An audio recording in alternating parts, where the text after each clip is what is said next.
Si une simple image pouvait transformer le quotidien de ton enfant, imagine un monde où ton enfant sait exactement ce qu'il doit faire, sans frustration, sans pleurs et sans stress. C'est bien possible et la clé, c'est l'utilisation des pictogrammes et supports visuels. Tu galères avec les crises, la communication, la routine ou autre? Reste bien jusqu'à la fin car je vais te révéler comment utiliser ces outils magiques pour aider ton enfant à mieux comprendre, mieux s'exprimer et gagner en autonomie. Comment et pourquoi utiliser les pictogrammes? Pourquoi les pictogrammes sont indispensables? Parce qu'il y a un cerveau qui pense en images.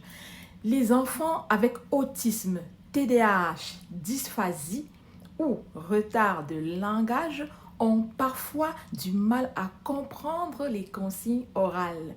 Leur cerveau fonctionne beaucoup mieux avec des images qu'avec des mots. Les pictogrammes en ce moment deviennent alors un langage visuel. Imagine qu'on te parle dans une langue étrangère toute la journée. C'est épuisant, non? C'est exactement ce que vit ton enfant quand il ne comprend pas les consignes verbales. Avec un pictogramme, il comprend immédiatement et sans stress. Entre autres différents types de pictogrammes et supports visuels, nous avons 1. Les plannings ou horaires visuels pour structurer la journée. Comme exemple de support visuel pour structurer la journée étape par étape, nous avons réveil, déjeuner, école, sieste, jeu, souper, bain et enfin dodo. Le support visuel peut être détaillé selon la capacité de compréhension de l'enfant. En ce moment-là, vous pouvez scinder le support visuel de la journée en 2 ou 3 parties. Par exemple, routine du matin, routine de l'après-midi et ou routine du soir. Le deuxième type de support visuel ou pictogramme, c'est les consignes imagées. Exemple, l'image du lavabo pour la consigne du lavage des mains ou l'image du pot de toilette pour la consigne de aller aux toilettes.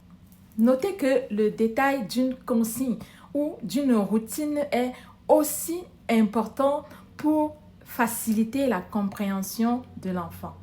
Le troisième type de support visuel ou pictogramme, c'est les pictogrammes pour exprimer les émotions.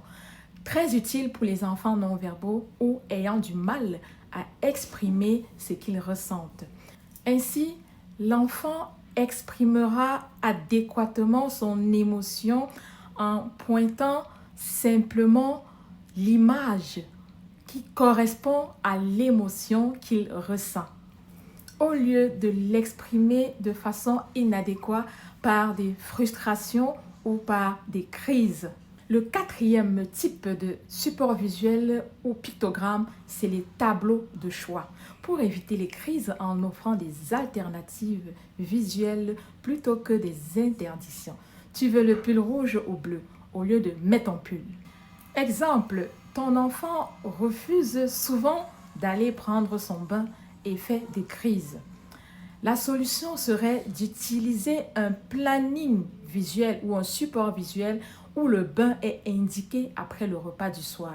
Résultat, il sait à l'avance ce qui va se passer ou ce qui vient après et la transition se passe beaucoup plus de façon fluide. Comment les mettre en place efficacement?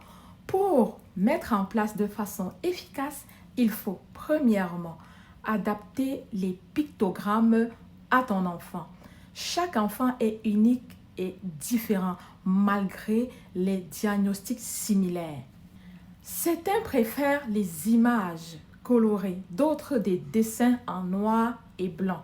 Teste et ajuste ces supports visuels ou autres stratégies d'intervention selon ses préférences. Deuxièmement, utilisez-les partout. Dans la chambre, sur le frigo, dans la salle de bain et même en voyage. Plus ils sont visibles, plus ils deviennent naturels. Troisièmement, associe-les à des mots et des gestes. Exemple, regarde ici, on met les chaussures en montrant le pictogramme et en lui faisant faire l'action présentée en image. Exemple, imagine un enfant non verbal qui n'arrive pas à demander de l'eau. Place juste un pictogramme avec un verre d'eau sur le frigo et en quelques jours, il comprendra qu'il peut simplement pointer l'image ou donner le pictogramme à l'adulte pour se faire comprendre ou pour faire sa demande sans frustration. 3. Les utiliser correctement rendent l'enfant plus autonome et plus serein. 4. L'important, c'est de s'adapter à ton enfant. Teste juste et amuse-toi avec lui. Dis-moi en commentaire, est-ce que tu as déjà utilisé des pictogrammes avec ton enfant? Quels résultats as-tu observé? Si cette vidéo t'a aidé, alors fais exploser le bouton like, partage-la avec d'autres parents qui en ont besoin. Et surtout, abonne-toi pour encore plus d'astuces pour accompagner ton enfant au quotidien.